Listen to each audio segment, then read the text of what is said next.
Though it may be a monumental commercial failure, the Sega 32X add-on for the Sega Genesis is a must-have for fans of the Sega Genesis. If for no other reason, then this is the clusterf of the 1990s. That's what they should have called this thing. They certainly would have gotten media attention and won the award for the best game console name ever. The Sega Genesis 32X doesn't say much. What is it, twice the power of the 16-bit Genesis? Do they combine like Voltron to form 48X? Not really. The Sega clusterfuck better describes this, because that's what it is. But that doesn't mean that you shouldn't have one, because it's awesome. It really is. And the fact that it's been such a commercial disaster and nobody wants one means that prices are really low for both the 32X and a relatively small library of games, but many of them are very good. If you've never seen one, this may look like something that just sits on top of your Genesis, but it's more than that. It requires its own power supply, so the Genesis has to be used with 2 power supplies when using the 32X, and it requires a whole slew of wires to hook the thing up. So let's plug in the power supply here for the 32X. Works with the 2103 power supply. Here's the standard Sega Genesis power supply. We'll plug that in over here. You can see we're really cluttering this work table here with a lot of wires just to play the 32X. And you put the game in on the top here and plug it into your television.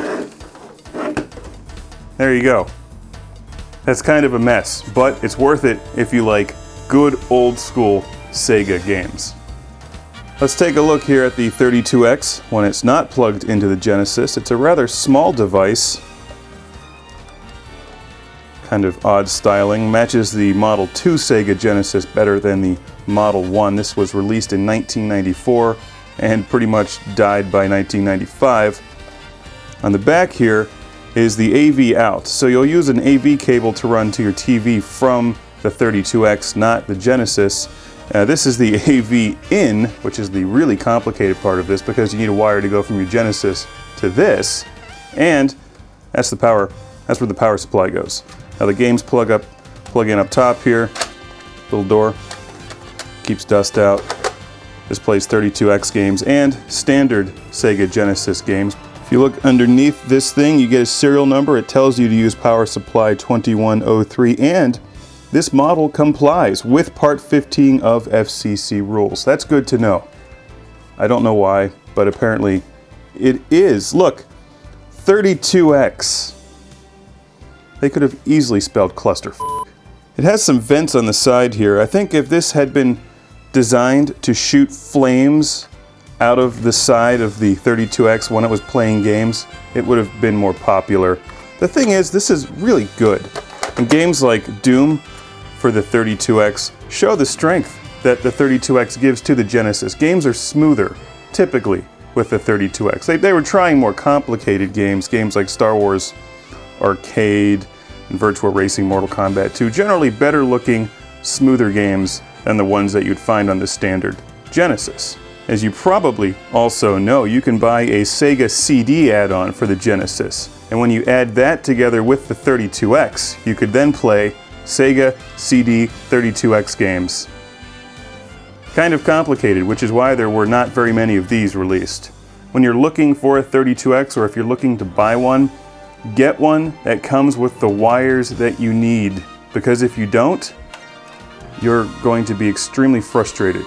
If you don't get all the wires that you need, you will be trying to find them later, which is difficult, frustrating, and it can be expensive. So buy one that comes with the wires. Let's take a look at how you plug this in. Goes right onto the top of the Sega Genesis.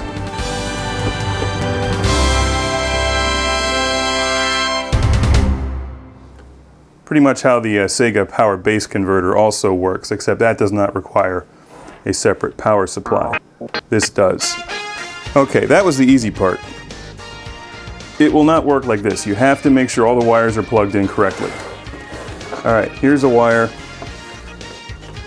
from the back of the Genesis that typically you would use to run to your television, but you're not going to do that.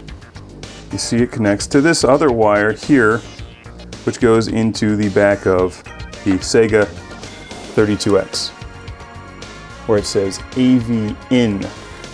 Can you see that? All right, plug that in there. Looks good. Now you want to take this other wire, which I've actually lost in this mess of wires off screen. There it is. It's tangled with the power supply. All right, there we go. Okay, you're gonna take the video out of this thing using this cable, which will run to your television. Okay. That's what that looks like. Now you need to plug in the power supply. Like I said, you're going to want the model MK-3103. These are fairly easy to find. They worked with a variety of Sega hardware. Plug that in there. Now it's got power. Want to make sure that your Sega Genesis has power.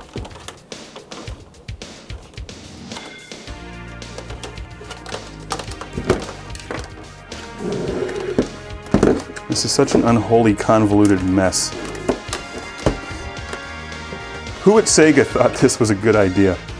They should have just released one game console, which I guess is kind of what they had in mind, but anyway. This is the one I'm going to use for my Sega Model 1, the power supply 1602. So always make sure to use the right power supply for your Sega hardware. Do not mix and match them. Very bad idea. Okay, so once you get that plugged into the wall, now you're pretty much ready to go. There's the Sega Genesis Model 1 with the Sega 32X. Many of the 32X games work with 6-button Sega Genesis controllers. Plug that into the front of your Genesis. And you would turn the power on like normal and start playing games. It's actually quite simple once you get the whole thing hooked up and working.